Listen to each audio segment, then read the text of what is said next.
La sortie de Svelte version 4 ainsi que des mises à jour de sécurité très importantes pour Node.js, c'est parti pour les actus JS de la semaine du lundi 26 juin 2023. Bonjour à tous, c'est Brian de DevTheory, la chaîne pour devenir et rester un bon développeur JavaScript. Cette semaine, on va commencer par parler de Svelte version 4. Et oui, une nouvelle version majeure de Svelte vient de sortir. Alors pourquoi il y a cette nouvelle version majeure? Qu'est-ce qu'elle apporte? Alors il ne faut pas s'attendre à de nouvelles fonctionnalités. Effectivement, cette version 4 va améliorer grandement les performances, mais va surtout faire en sorte de passer beaucoup de choses dans lesquelles elle était dépendante en deprecated. Par exemple, les anciennes versions en dessous de Node 16 sont maintenant deprecated, donc elles ne sont plus supportées, ainsi que d'autres choses qu'on verra un petit peu plus tard. Mais d'abord, parlons des performances. Effectivement, au niveau des performances, on a une amélioration de la taille des sites web qui sont améliorés par exemple de 12% pour le site web de kit.svelte.dev. Pourquoi ça? Parce qu'ils ont réussi à réduire le bundle final d'une application faite avec Svelte, et donc votre application a moins de JavaScript à la fin, et donc le poids de l'application est inférieur et elle se charge normalement plus rapidement. Donc c'est vraiment mieux au niveau de ce point-là, et c'est une mise à jour. En fait, vous avez juste à passer de la version 3 à la version 4 et ça y est, vous bénéficiez de ça. Donc c'est vraiment super.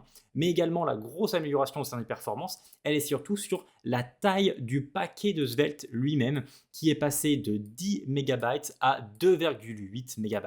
Donc c'est vraiment beaucoup moins, c'est 75% de moins, donc c'est vraiment énorme. Ça veut dire qu'au niveau du npm install, eh bien, ça va s'installer beaucoup plus rapidement. Vous allez pouvoir beaucoup plus rapidement développer avec Svelte, mais surtout vos déploiements même en production vont se faire plus rapidement puisque il y a moins de choses à télécharger.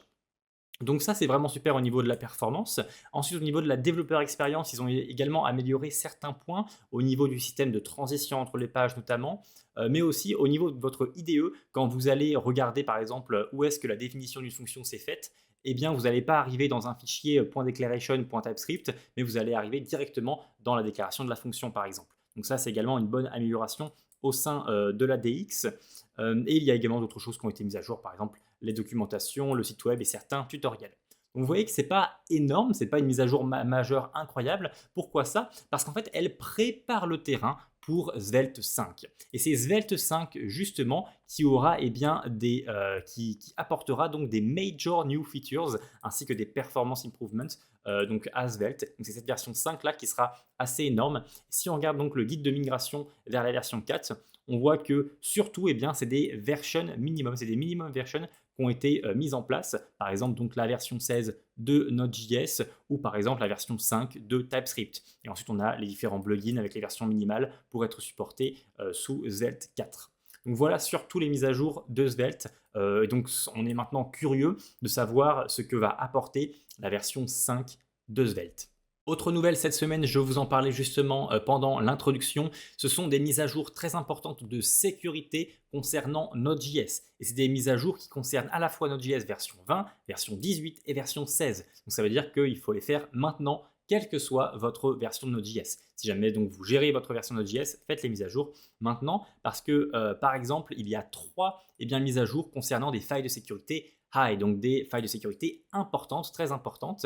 Vous voyez qu'il y en a 3 des high, et il y en a même quelques-unes qui sont en medium, donc qui sont tout de même assez importantes. Medium, il y en a aussi 3 ou 4.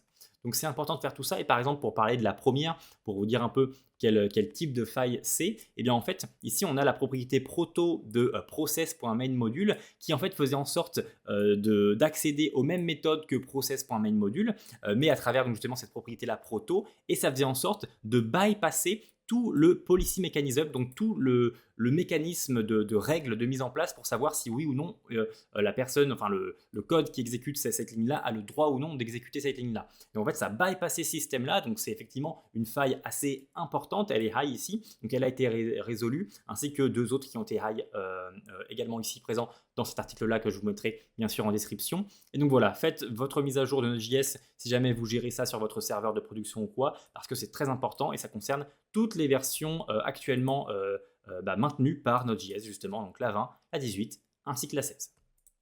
Autre chose cette semaine, c'est l'article de la semaine. J'ai trouvé cet article intéressant pour remettre un peu de contexte dans les choses qui sont possibles à faire quand on est développeur JavaScript et notamment développeur JavaScript back-end.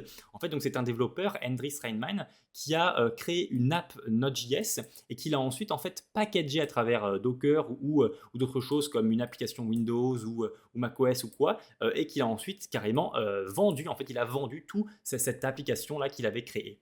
Et donc, pour vous dire un peu ce que c'est, cette application, c'est Email Engine. Et en fait, c'est créé, c'est en Node.js pur, hein, et c'est créé avec Happy pour gérer eh bien, une API REST, BullMQ pour gérer le système de queues, et ensuite NodeMailer pour envoyer des mails. Et en fait, qu'est-ce que ça fait Email Engine? Eh bien, tout simplement, vous mettez votre compte, votre email ainsi que votre mot de passe, et derrière, eh bien, en fait, ça va créer automatiquement tout un système d'API REST ainsi que de webhooks sur votre email. Donc ça veut dire que vous pouvez envoyer des emails via l'API REST, mais vous pouvez également recevoir via des webhooks les emails que vous recevez sur votre adresse ou sur l'adresse de toute votre team, etc.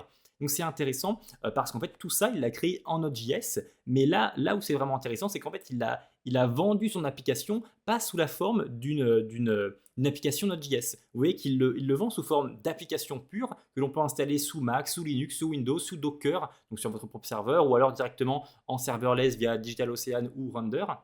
Et c'est ça qui est intéressant, c'est que même si on fait une application Node.js, eh ben on n'est pas obligé de dire dès la page d'accueil, c'est fait avec Node.js, c'est pour les applications Node.js. Là, il l'a vraiment packagé sous plein de plateformes différentes, ce qui fait ensuite que en fait, beaucoup d'utilisateurs qui sont non développeurs peuvent les utiliser. Ici, c'est plutôt pour les développeurs parce que c'est plutôt fait justement avec une API REST et un système de webhook, etc. Mais c'est fait justement pour un peu tout le monde, c'est packagé sur plein de plateformes différentes. Et après, donc, dans cet article-là, il explique comment il l'a créé, comment il a fait en sorte d'avoir différents systèmes de distribution, donc comme je vous disais juste avant. Et ensuite, il parle au niveau de la vente, comment il a fait pour vendre Email Engine à un autre organisme.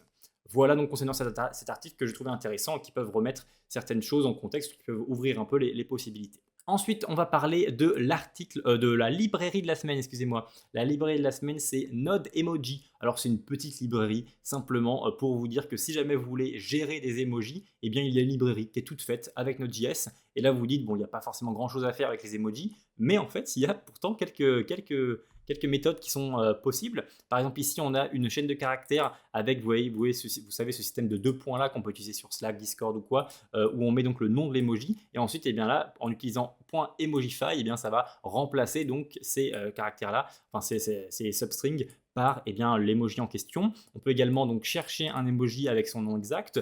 On peut get un emoji donc avec son nom et ça va nous renvoyer directement l'emoji. On peut savoir si un emoji existe par exemple en mettant donc le 2 points pizza ou l'emoji pizza directement, ou alors un qui n'existe pas, et bien ça va renvoyer false. On peut avoir un emoji en random et on peut également search un emoji, ça peut être intéressant. Si on tape uni, eh bien ça va nous renvoyer un Nuret possible emoji avec ici, vous voyez, l'emoji unicorn. Pas mal de choses également différentes. Donc voilà, si jamais à un moment vous devez d'une manière ou d'une autre gérer des emojis en JavaScript, eh bien je pense que Node Emoji c'est le go-to pour faire ça. Voilà tout concernant cette semaine. Je vous mets bien sûr le lien de toutes ces petites actualités juste en dessous en description. Quant à nous, on se retrouve dès la semaine prochaine. N'oubliez pas de vous abonner à cette chaîne pour recevoir ces actualités de la semaine-là. Je vous souhaite une très très bonne semaine et un bon codage.